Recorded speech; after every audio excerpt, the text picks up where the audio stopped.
Hi everyone, my name is Zixiao from the University of California, Irvine. I'm glad to share our work with you, the privacy by projection federated population density estimation by projecting on random features. First, I will give a brief motivation why we are interested in the population density estimation. In this figure, it shows a Google Map feature called popular times. In this, which shows how busy a place is at each different time slot. In this example, it shows the Geneva airport. With this information, people can schedule their arrival time at the airport in advance for checking in. And the population density can indicate how busy a place is. And the population density can be estimated by the server from collecting our users' location data. The procedure is described in this figure. But this might raise users' privacy concern, and some users might not want to share their location with the server. Therefore, the server needs to learn the density as well as preserving users' location privacy. Now I will give the formal problem setting. Assume we have totally n users, and each user is associated with one location DI, denotes the full data set as capital D. And we assume the area we are interested in estimating density lies on a P by Q grid defined in this equation. Here, each element in this matrix is a location we are interested in estimate density at. We have two goals in this work. The first one is the central server wants to reconstruct the population density with a full data sets D without having direct access to any user's location DI. The second goal is to prevent a malicious server from inferring users' location. Now, the most intuitive method to solve this problem is the kernel density estimation, KDE. The definition is given by equation 2. Here, the location of the density as location G can be interpreted as the mean of the kernel evaluation between G and our users' observed data DI. And in this work, we will use a Gaussian kernel with its random Fourier feature throughout. Okay, here is a baseline method, the federated KDE. By looking at the definition of KDE, you can see that it is linearly separable over the data. So the KDE naturally lends itself to the federated learning scheme. And in federated KDE, each user will evaluate a matrix G over the P by Q grid, which is defined in equation 3. Here, each element in this matrix is a kernel evaluation between elements on the grid and user as location DI. After the calculation, the server collects our user's matrix G, and the overall density surface can be estimated by taking an average over them. Okay, it looks very good, but actually not. The user's calculation can be leveraged by the server to infer user's location data. Here we provide both 1D and 2D examples by assuming a user is at 0 and 0, 0 respectively. By looking at the figures, you can see user's location is exactly at the global maximum, which can be easily inferred by the server. Therefore, we have the following conjecture. For our purpose, the exact kernel evaluation might be overkill. So how should we refine the federated KDE? Before we formally go to our method, here is another preliminary method we need is the random Fourier feature, the RFF. Specifically for the Gaussian kernel defined here, the value of the kernel function can be approximated by B basis functions. Each basis function is defined as this, and omega is sampled from a Gaussian distribution, where H is the bandwidth of the Gaussian kernel. From now on, we will define capital B as a number of random features, omega B as a random vector, and a pair of cosine and sine function as a random feature. Now, we arrive at our method federated RFF KDE. In our method, instead of calculating the exact kernel function, we use a set of basis functions to approximate the KDE solution. By substituting the definition of RFF into the KDE, we get the right side of equation 5. By looking at it, obviously, as B goes to infinite, the right side will converge to KDE. Therefore, if we only have a finite of B, it will be only a less accurate approximation of the exact KDE solution. In other words, compare with the exact kernel function, RF approximation provides less information, and the amount of information is controlled by B. Therefore, B becomes the parameter we can tune to balance the privacy and density estimation performance. Now let's take a look at the procedure of our algorithm. First, each user I will sample B basis functions by generating their own random vector omega locally, and they will never share them with anyone else, including the server and any other users. Second, each user will calculate the matrix G prime defined in equation 6. Here, each element in the G prime matrix is a random feature approximation of user's ith location di, and each element over the P by Q grid.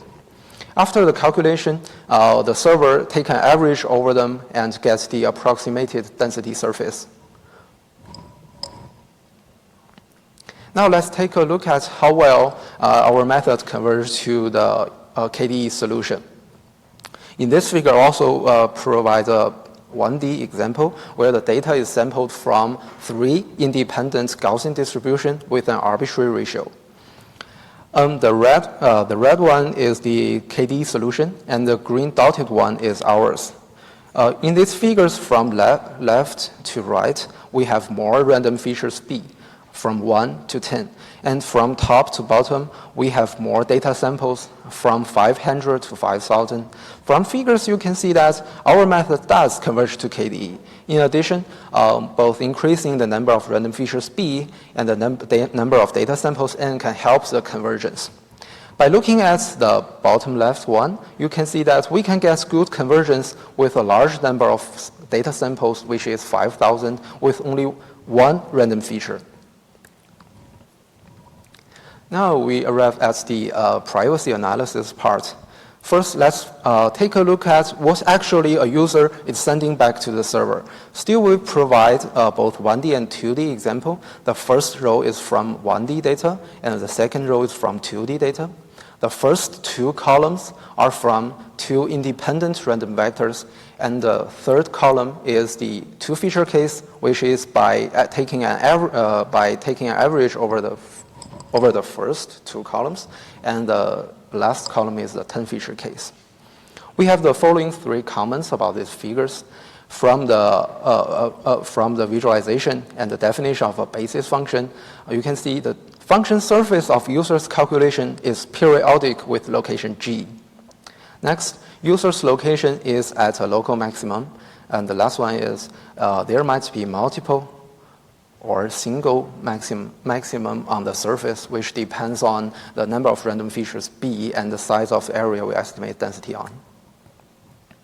Now, how do this kind of calculation prevent the user's location data from being inferred by the server? The first question is, after receiving the calculation, where will the server, a malicious server, will infer the user?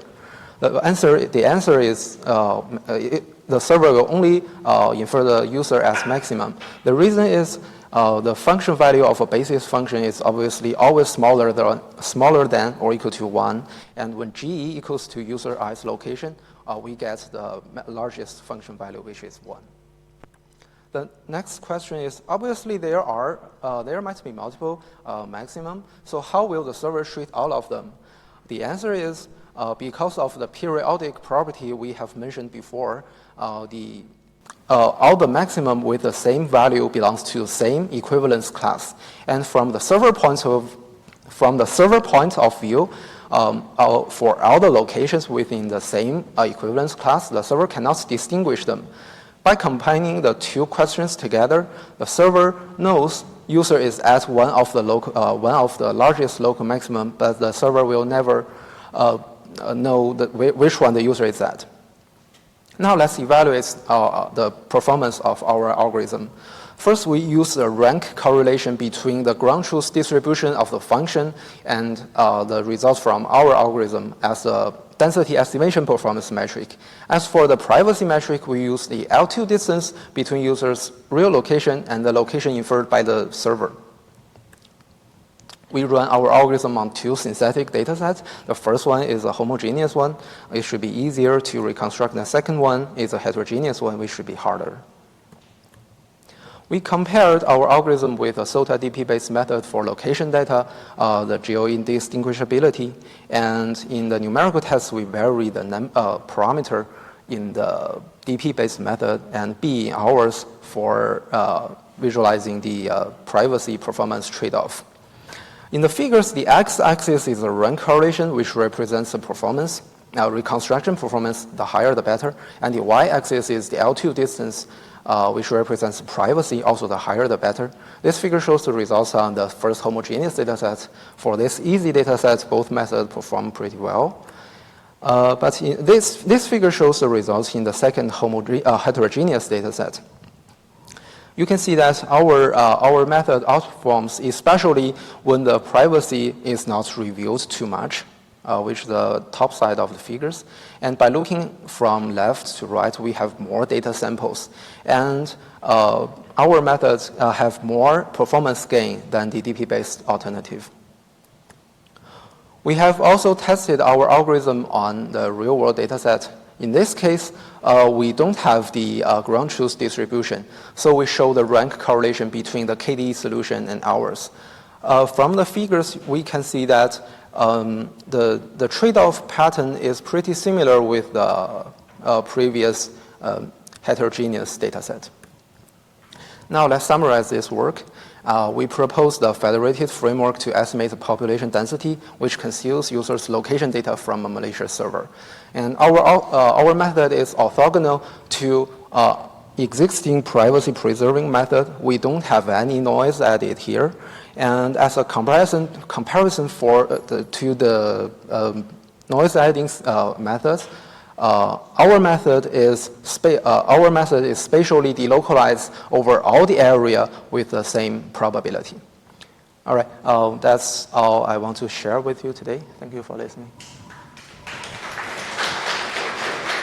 Thank you very much. Do we have questions in the audience?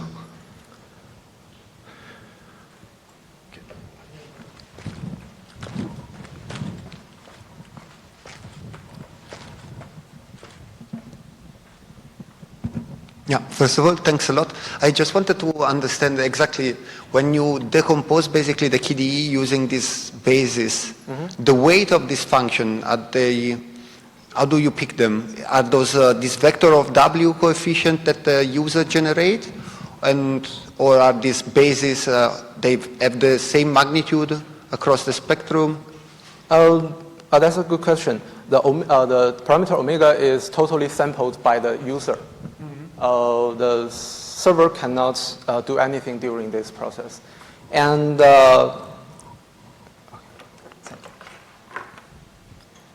after more users join the system,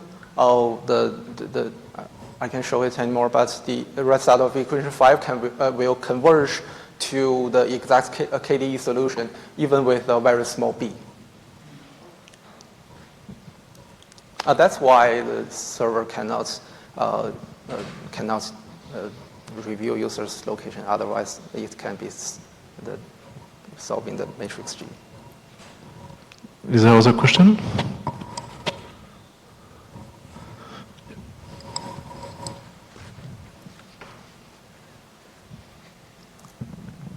You said that the adversary cannot select the user's location because they're indistinguishable. Yes. But in practice, doesn't the adversary know that users will be clustered into the high population areas? Isn't that a clue that they could use to decide where the user actually is located? We don't assume in our work, we didn't assume the server has the prior knowledge about the clustering pattern of the distribution. And the goal of our work is to make the probability of the server localizing a user spread evenly around among the whole surface.